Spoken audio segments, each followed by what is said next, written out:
Hey, I'm Dr. Bob Cargill, the excavator, Associate Professor of Classics and Biblical Studies here at the University of Iowa.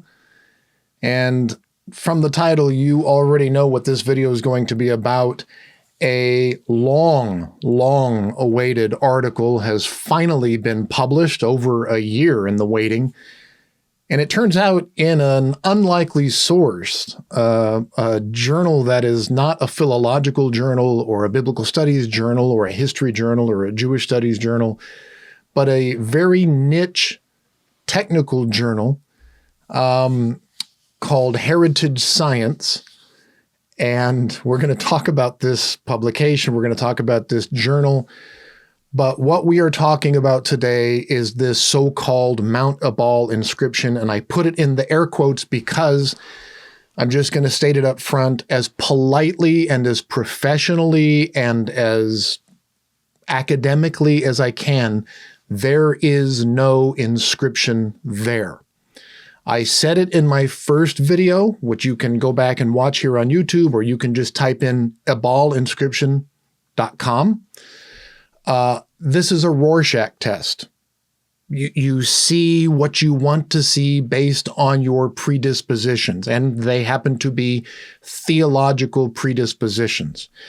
I don't want to rehash all of that. Please watch the first initial video that I made over a year ago when this first came out. But a lot of this has to do with a conservative, fundamentalist, theological predisposition that the Bible is inerrant and infallible and everything that it says must be true. So say the people making this claim in this article. And this isn't just me saying this. This is what they wrote on their website as their methodology for their operation. The Associates of Biblical Research believe that if archaeology and the Bible are in conflict, the archaeology is clearly wrong. The Bible has to be correct. And they have been trying to upset, disprove the entirety of archaeology in Israel over the past, century. The ramifications are huge. And this is why I've called this a tsunami from Mount Ebal, because it reverberates. Do we indeed have evidence of literacy? Does this dismantle the documentary hypothesis? Because right next to Yahweh, we have El. So El Yahu side by side. And the whole basis of the documentary hypothesis is that these sources are hundreds of years apart. We have them side by side. So just think about it. All the generations of seminaries that have taught the documentary hypothesis, if this dismantles that, that's huge. So early literacy on a biblical level, an archaeological level, an anthropological and sociological level, the ramifications are big. As a believer, I think the issue is, do we have a reliable biblical text? And a lot of people have said that we don't.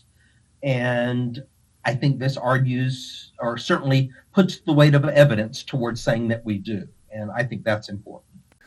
All of the critical scholarship, biblical scholarship and archaeological scholarship, they don't agree with it. And so they are trying desperately to find something, anything that will demonstrate that what they're saying, that the Bible is very, very old, much older than all of the scholars. They call them liberal scholars, because they're being so academic and professional, skeptics and liberal scholars. They're trying to claim that, Moses actually wrote this thing. And their reason is because they say, the Bible says that Moses wrote it. So Moses had to have written it.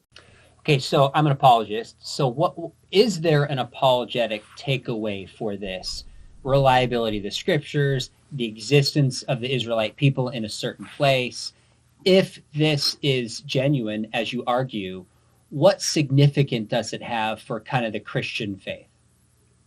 Well, I appreciate you framing it that way. I can take off my archaeological hat, and as an evangelical believer, I can certainly talk to you about apologetics. I think it has an important apologetic aspect, because the criticism of the biblical text, that it's not reliable, that it wasn't written until 1,000 years after it purports to have been written, that Moses and Joshua were illiterate, they could not have written it, even though Jesus said that Moses did. Those are big questions, Sean. Do we have a reliable biblical text? Do we have evidence of literacy at the earliest time periods? And let's face it, God told Joshua to write. And you only write if people can read. So there's this assumption of literacy. And if we do indeed have evidence at a place where God told him to write, of writing, and the script is from that time period, then I think there's a high degree of likelihood that you are looking at evidence that Moses and Joshua were indeed literate and capable of writing the Pentateuch and the Hexateuch as far as that goes. These are not credible scholarly opinions. These are fundamentalist opinions coming from a fundamentalist organization with fundamentalist individuals digging in what I described in that first video is a dump pile from a previous excavation that's been sitting there for 40 years. And they found a tiny little piece of lead that was folded in half that they claim has an inscription on it. Now, I'll say it again, there is no inscription on this. As I said in the first video, and as I said in a follow-up video, this is a Rorschach test. You look at something like a little child laying in the grass, looking up in the clouds and watching them float by, and, oh, I see an elephant. Oh, I see a snake. Look, I see a giraffe. They are wanting to see things because of their theological predisposition. Whatever that might be, but it's a fundamentalist theological predisposition. Now, another thing's been happening. Professor Gershon Galil, who's part of this team, has spent the entire past year going through and discovering other inscriptions in the most unlikely of places. He claimed to have found an inscription on what is the inside, it appears, of a ossuary. It's basically the inside corner of an ossuary, but he thinks that this object has an inscription in it. And all it is chisel marks. You can see the chisel marks coming down, chiseling out the inside corner of this ossuary, but there's an inscription in it. And again, anytime that there's a degraded surface, something that's been chiseled out, or, it's got lots of lines in it, if it's a Rorschach test and you look at it and you go, oh, I see my letters here, especially when they are bilaterally symmetrical letters. And what I mean by that are letters that can be flipped horizontally or flipped vertically and can look the same, like an O or an A or a T or an M, letters that don't have a definitive way of appearing, but they can be flipped around, and that's what they're doing. So they're seeing these generalized letters, and of course they need these letters that they can make into words that in one way or another tell a narrative that somehow supports their theological claims about ancient Israel conquering the land of Canaan, or of the Bible being very ancient. And again, I addressed all this in the first video. I also talked about it a little in a follow-up video. None of this has been proven. All legitimate scholars reject this, right? They went public first. We have been waiting a year for this article, and Gershon Galil has leaked just about everything that came out in this article. He's been publishing it on his Facebook page, so we knew all of this was coming. We've seen all of these photos, but here it is. We finally have this article. So let's talk about some of the aspects first of this journal article. First of all, Heritage Science is not a biblical studies or an archaeology or a philological journal. It's a niche scientific open access journal. And it specializes in very specific things having to do with the digital humanities. And let me just read from their own site. Understanding of the manufacturing processes, provenances, and environmental context of material types, objects, and buildings of cultural significance, including their historical significance. Okay, nothing to do with inscriptions. Understanding and prediction of physico-chemical and biological degradation processes of cultural artifacts. And we'll talk about degradation of lead because that's what they're doing. They're reading degrading lead. This lead has natural striations in it, has natural fissures, on a microscopic scale, and they're reading this as letters. development and application of analytical and imaging methods or equipment for non-invasive, non-destructive, or portable analyses of artwork and objects of cultural significance to identify component materials, degradation products, and deterioration markers. And it goes on and on and on. What this isn't is a journal of biblical studies, Jewish studies, history, philology, inscriptions. This is a way to bypass peer review for most of the scholars who would be interested in this topic. They're basically publication shopping. And I mean that seriously, because if you look down a little bit more on the Heritage Science website, you will see that not only is it an open access journal, but it's a pay to publish journal, meaning Heritage Science, and I'm reading from their website, Heritage Science therefore levies an article processing charge of $1,770 for each article accepted for publication. You have to pay to publish in this journal.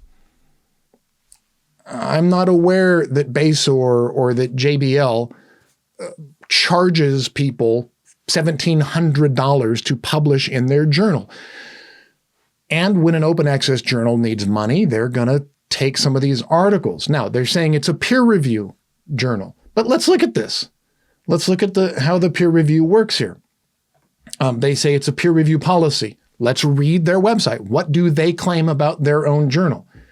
Heritage Science operates a single blind peer review system. Single blind, not double blind, where the reviewers are aware of the names and affiliations of the authors, but the reviewer reports are provided to the authors are anonymous, meaning they don't necessarily know who the reviewers are, but the reviewers know who's writing the articles. And this is not typical. Usually it's a double-blind peer review. There are two reviewers that you have to get through, and they don't know who's writing the article. I've reviewed lots of these articles for journals, and you write your review, and they don't know who you are, and you don't know who they are, and you just assess the scholarship. And of course, the reason that they're publishing in Heritage Science and paying to do so is they can't get this piece of lead that doesn't have an inscription on it through any peer review journal that any of us, legitimate scholars who deal in this stuff, biblical archaeology, textual studies, philology, history, Jewish history, they can't get that through peer review. So they found a niche journal that has published this imaging process before. That's what this journal specializes in. How did they image this? That's what this journal specializes in, and so that's where they chose to publish this. This is a journal specializing in the technical aspect of how they made these images, not what they're doing with the images, what they think the image says, they're trying to take the credibility of what is a single blind, pay to publish peer review journal, and they're trying to apply that to all of what the article says. When this journal is interested in, how'd you make these photos? Tell me about the technical process. So let's just dispense with where they published this article. By the way, a year after they claimed that this article was going to come out, a year after the press conference at the Lanier Theological Library in Houston, a year after they announced this to the world, that it was a game-changing, it was going to upend all of biblical archaeology and biblical scholarship. No. By the way, I want to make sure to give credit to the team that scanned this hunk of unprovenance lead. They did a nice job. But again, they aren't trained in philology. They aren't trained in archaeology, for that matter. They aren't necessarily the ones identifying the letters or making this interpretation. I think that the co-authors that were responsible for the scan made their scan, and they did the methodology. Here's what we did. And in that second half of the article, that, okay, here's the letters we see, and here's why we think this is important. That was all Dr. Stripling and Dr. Galil and their Associates for Biblical Research funded team trying to make some fundamentalist point about biblical archaeology. I also want to say that When you compare what a team like that, the scanning team, has done in previous work, and we've seen it because Dr. Stripling referenced this previous work in his article. When you look at the kind of scans that have been done on legitimate inscriptions, little lead inscriptions, by the way, from a much different time period, you can actually see the text laid out, and you can see the text appear. By the way, it was a folded text on a folded text. And so you can actually see how the CT scans can actually go through, and you're basically just taking scans, you're laying them out, you're unscrambling them, and you can actually see legitimate text. You can see the letters, they're all in line, as opposed to what Dr. Galil is doing in what he purportedly sees in this inscription. And it is just a jumbled mess of alphabet soup. Now, granted, I don't think they're letters. There are no letters there, but he, in his Rorschach test, sees letters. But let's grant him that. Let's just grant him something that no credible scholar wants to do and say these are letters in some script that never existed. We don't have any evidence for. He's fudging the script. But let's grant him all of that. We know how scribes wrote. And it is true that early on in the history of Semitic writing and Hebrew writing, that the direction of the script was still fluid. It wasn't all right to left. Some of it was left to right. Some of it was vertical.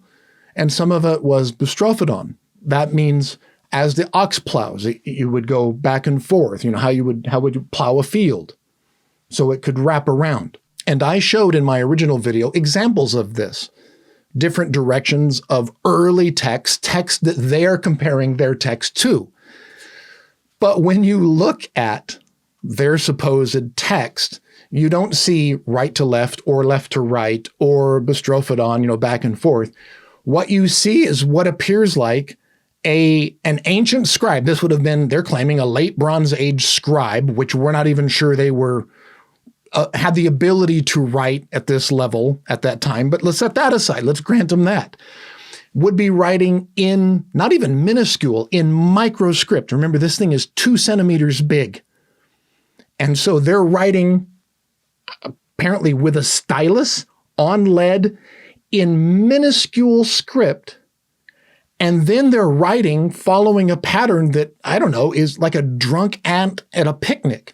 They're just following some scent of syrup or sugar or something. That is not.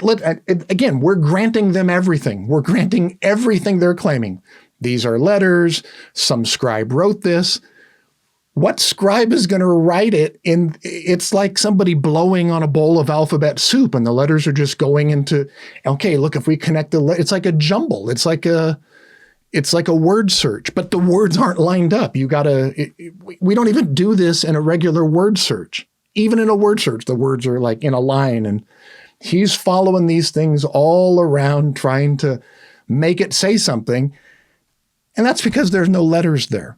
He's wanting to do the Rorschach test, and then he's got to come up with this convoluted, it doesn't make any sense. There is no there there.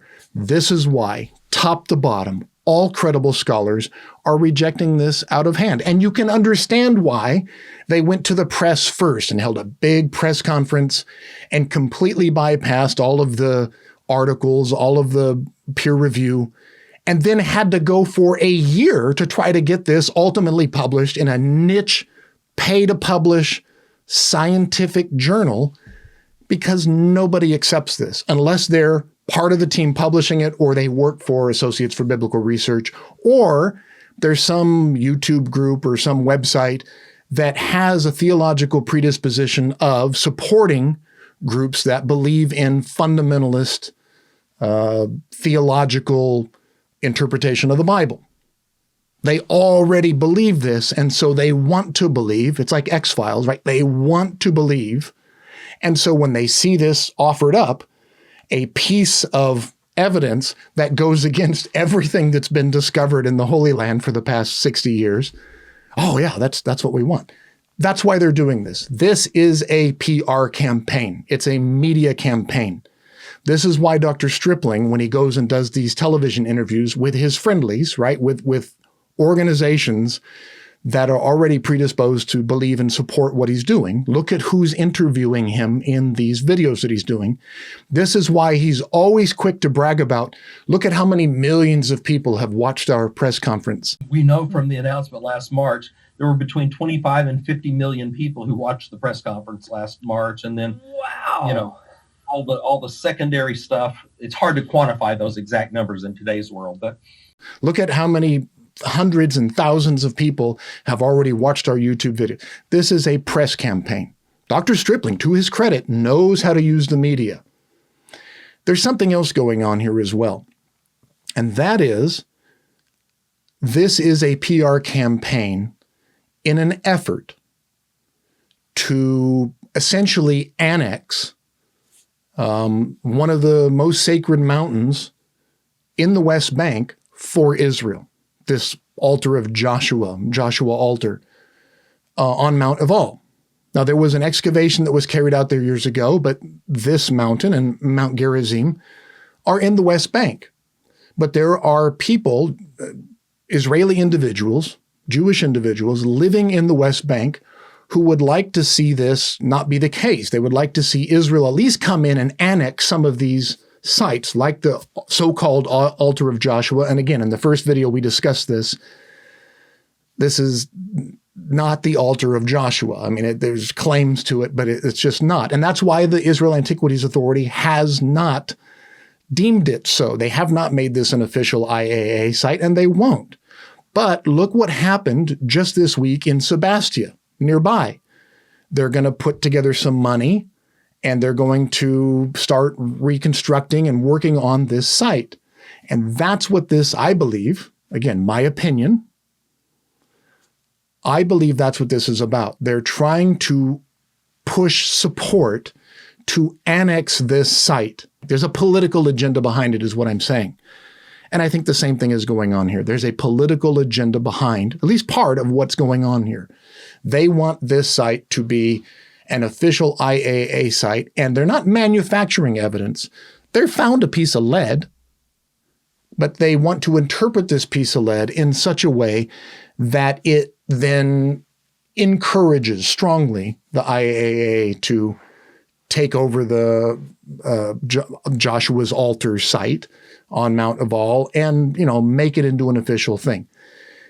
I think what's more at play, beyond the political thing, is this theological thing that they think they found something that they can say, see, the Bible is older than all of these liberal, critical scholars say it is. See, Moses actually did write the Torah because it's possible they were already writing back then. Look, they were using plain A vowels, right? They were using vowel letters and all of these things that scholars, not just me, but many other scholars have already discounted and dismissed. When you actually look at the evidence that they're putting forward, you can see this. I am now convinced, and I suggested this in my first video, but I am now absolutely convinced that what they are reading is the degradation of this lead. They're seeing striations, stress fractures. They're seeing on a microscopic level, right? This thing's only 2 centimeters big, but they're seeing these lines that they're then taking through these scans, and they are admitting in their article, they're then shaping, they're manipulating these images, and then they're compressing them together, and then they're saying, all right, now from here, let's make these letters, which those of us who are looking at their photo and then looking at Gershon Galil's drawings are like, no, you're making this up. You're a child looking in the clouds, seeing animals in the sky. That's not what's there. So that's a huge stretch. And then, of course, he's got to go on this, it's just not there. It's just not there. This is a Rorschach test, as I said over a year ago. And it's a game that anyone can play, right? Gershon Galil said that he found one of these on the inside of an ossuary. He said he found one of these inscriptions on the surface of the Siloam Tunnel inscription. Remember that? He put out this thing. And of course, members of his own publication team, members that were co-authors on this very article, distanced themselves from this and said, no, I completely disagree with this. This is going too far. Keep in mind that after the public distancing by members of the publication team, an internal disagreement evident by the presence of Note 33 at the end of the Heritage Science article, Dr. Galil issued a statement via Facebook on July 23, 2022 that said, I want to emphasize that I and only I deciphered the address from Mount Ebal and not someone else.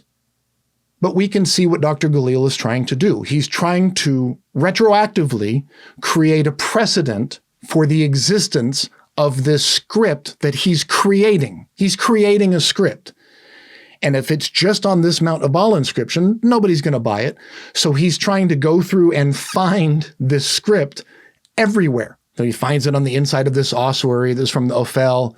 He's finding it on the Siloam Tunnel inscription. See, this script is everywhere.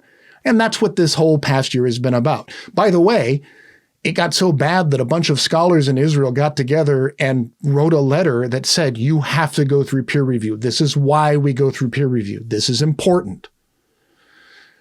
That's the impetus of this letter. I'm not trying to make fun. I hope you understand. I am trying to be as professional and as academic about it. I'm not calling them names. I'm not attacking them personally. I'm trying to stick to the merits of their argument within the article, within their publication. But we had to wait a year. We were begging for this publication for a year. And Gershon Galil has leaked all of these pictures on his Facebook already, so we knew this was going to happen. There's nothing new in this publication. This is the same thing they've been claiming for over a year. There's nothing there. So Dr. Galil has been going through and trying to retroactively establish this precedent, which doesn't exist, for these inscriptions. But anyone can do this. You can look at any degrading stone surface or metallic surface, and you can do this very thing. Look, here's a photograph I took, a decade ago of the Western Wall. Now look at this. See? I can do this too. Look, and it even says Aurora with the vowel letter, the Vav in there. See? Apparently Dr. Galil missed this one. Right there, staring at us for all these years, is an inscription on the Western Wall that somebody put there. Well, this is Herod the Great. I don't care. I'm making a point here. Any kind of textured surface, you can do that. It's called cognitive priming. Once you show somebody what it is, then when you go back and look at the image again, you go, oh, I see it. Oh, it's been there all along. When there's actually nothing there. And this is how you convince people who already agree with you and who want to believe in something that isn't real, that isn't true. It preys on the hopes and beliefs of the untrained in the pursuit of clicks and views and fundraising dollars. And again, that's what this has been about since the beginning. So if this isn't an inscription, what is it? My friend and colleague David Meadows actually suggests that this is a seal or a clasp of something that either held a string or some kind of tie that maybe tied together a bag or a scroll. If you look carefully at the scan of this piece of lead, you can actually see a wavy depression going down the center where a string could have lain, and then the clasp would close over it. So they're looking at just a regular piece of lead that folded over something that clasps something together, and they're reading it as an inscription. So don't get worked up about this inscription, so-called inscription. There is nothing new in this article that they paid to publish. It is just nothing. It's a big Nothingburger. There's no there. It's a Rorschach test for people who are already predisposed to believing their fundamentalist interpretation of the Bible. I'm Dr. Bob Cargill, wishing you everything the best.